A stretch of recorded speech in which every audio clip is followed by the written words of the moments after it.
This is my DJ tutorial on my equipment. I literally get requests every single week. Would you please show us how you set up the equipment? You know, from noobs that haven't done it yet. They want to know what they need, how much they paid for it, blah, blah, blah. Well, this is everything I take on a gig with me. I'm going to show you exactly what I have and how I use it. The reason why I didn't make this video sooner is because I don't have cutting-edge equipment. Most YouTube informative videos are about, you know, brand new pieces that just came out and they're showing you how to use all the buttons and all that stuff so you can decide if you want to buy it. My stuff is pretty cheap, pretty basic. Let's get to it. First of all, speaker poles. You loosen up the bottom, you open up the legs, you retighten them. You open up the top half, that allows this pole to drop to the top. This is very important. You don't want to lose this. I know so many DJs that lose this and get miserable because you can't replace them. You put it in there, tighten it back up, and your speaker poles are set to go. Now, I, after spinning with vinyl for years and years as a kid, got this job spinning in a DJ booth that was CD only. So I worked there for 4 years. So that was when I made the transition over from being a vinyl DJ to a CD DJ. And I hadn't spun vinyl in years anyway. That's when I first just got back into DJing. After taking off, you know, for college, learning about life, you know. So this is a speaker stand. I probably should have started by saying you have to have a hand truck.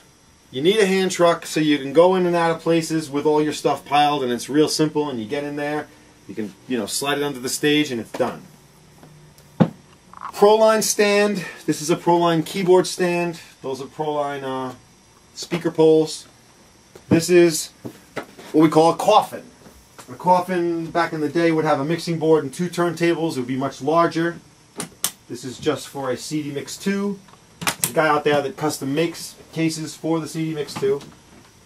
So my darling wife got me one. The unit is pretty basic.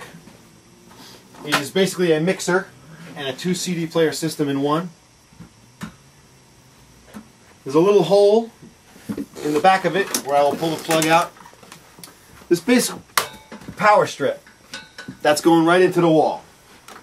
The power on this thing is coming through the hole in the back and going down into the power cord. Not rocket science. The microphone gets plugged into a little hole in the back right here. This is just a basic wired mic, so this is not cutting-edge technology. And I use a one-eared headphone.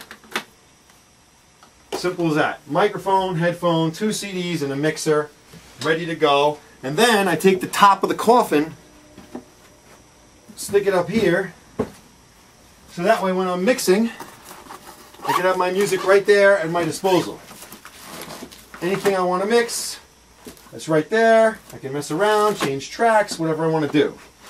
The last thing is, of course, the speakers. I certainly recommend that you guys get speaker bags. Paula got me these Gators. I don't know if you can see the emblem down there from where you are, but Gator bags are pretty good. They call them Gator cases. And they hold the Mackie 450s, which are my amplified speakers that I use. The amplifier's built into them. That's why there is no amplifier unit. And it's really basic. Here's the back of it. Real simple. This plug goes in there. Plug it into the power strip. And the speakers are equally simple. The 3 males go in here. And then this will come around through that little hole I talked about in the back of the mixer. And then into the back of the mixing board. Really very, very simple. Press pause and I'll take you through part 2 of this tutorial. Alright, I plugged in all the stuff. As you can see, it's very simple. There's only a power cord and a speaker wire coming out of each speaker. The speaker wires go right into the back of the mixer. Obviously the plugs go into the power strip on the floor. And I set up my little rug. You should have something to help your ankles when you're on a gig, because you do a lot of gigs on marble floors, wood floors. You should have something padded there for you to stand on. And let's just talk basic mixing. I find, and I think that most good club DJs out there the one thing that we all do as we transition from song to song, this is just, you know, for the noobs here. When you're playing a song that's got 108 beats per minute and you're about to go into a song that's 104, what do you got to do? You're slowing down the tempo. So what you're slowly going to do while you're playing that faster record is you're slowly just going to bring it down a little bit, and you're going to bring up the record you're about to play so that they meet in the middle. And then you sit there and you listen to the beats, and once you know you have the time signature set perfectly, you're ready to mix in the new track. Now what I do, and I find that most DJs do this, is the new song as it comes in is just slightly louder and slightly faster than it would normally be. And it just gives the illusion of the mix getting even better. It's just the impact of the new song hits the room. Boom, there's a new song. Oh, this is cool. And so you might want to do that, even bringing pitch control down. If I have a fast dance record that's playing, it's normally at 116 and I'm playing it at 120 and it's got the room going, maybe I'll bring it back down to 116 and slow it down just a little bit so they're not fully hyper. And then when the new song comes on, boom, and now we're back to 120 and boom, boom, boom. It's totally a subtle thing that they will not notice in the crowd, but it'll make you seem like each new song is that much more, bam, let's ride this now. I'm going to ride this for a little while, and then boom, into the next song.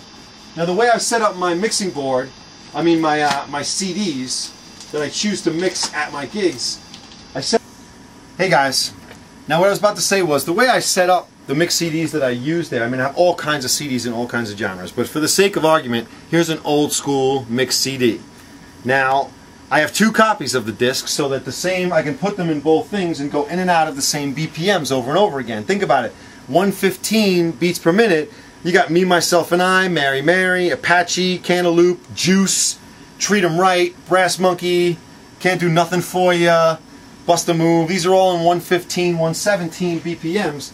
So for the sake of argument, we'll use this disc for today, okay? And like I was saying, you really just want to mix so that, yeah. Can I start this one over?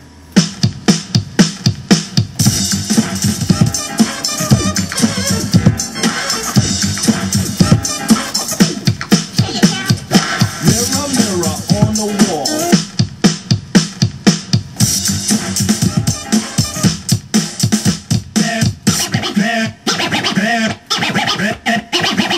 Mary, Mary, why you bugging?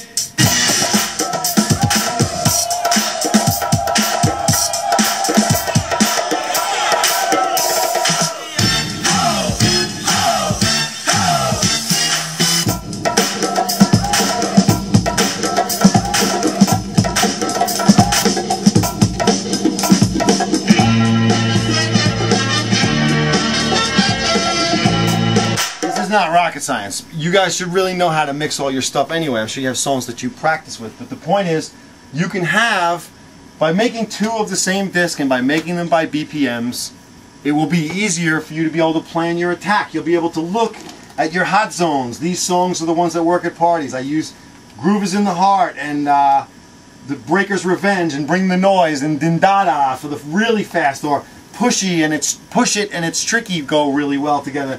You're going to have little nuances there. How many of you guys out there mix Hypnotize into Don't Want to Be a Player No More? Or If I Ruled the World? They're all right there. A lot of songs just work well together. So that's what you want to do, is kind of set up your set, and so you can kind of look. If I'm doing slow stuff, think about Empire State of Mind. That is a very low BPM.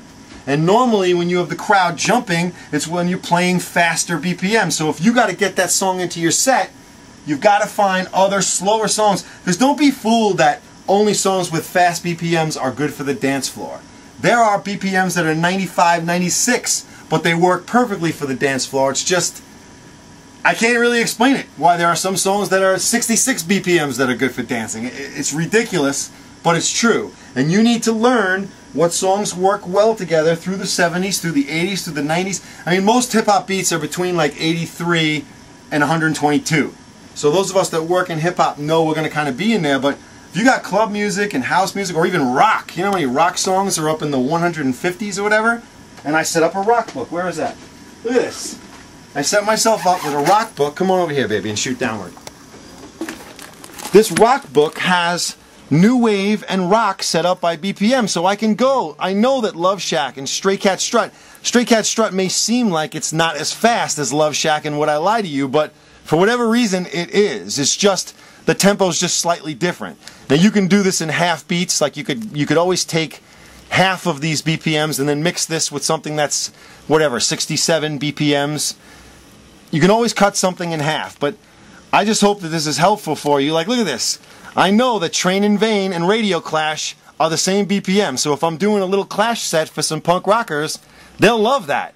Going, and look, I got Jane's Addiction right here, Rusted Root, the Red Hot Chili Peppers, the White Stripes, Seven Nation Army, and Knock Me Down, Send Me On My Way. They all work well together. So, anyway, that's it for that. I just wanted you guys to be able to get a little taste of how a CD DJ works and how particularly my stuff works. I will work more specifically on what the CD Mix2 does in my next video. We'll talk about looping and re-looping and the, you know, the cue buttons, microphone buttons, and all that. Till then, I hope this was helpful, guys. Peace.